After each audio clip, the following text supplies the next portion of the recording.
è vero. no. Come lo stupore della notte, Stefania, com'è?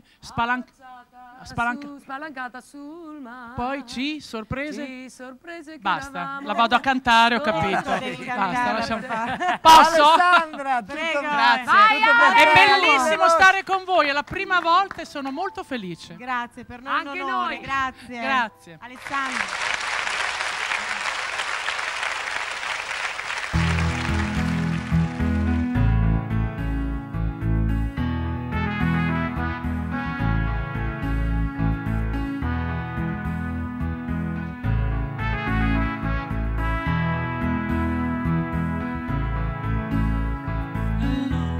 Stupore della notte, spalancata sul mare, ci sorprese che eravamo sconosciuti, io e te. Poi nel buio le tue mani, d'improvviso sulle mie, è cresciuto troppo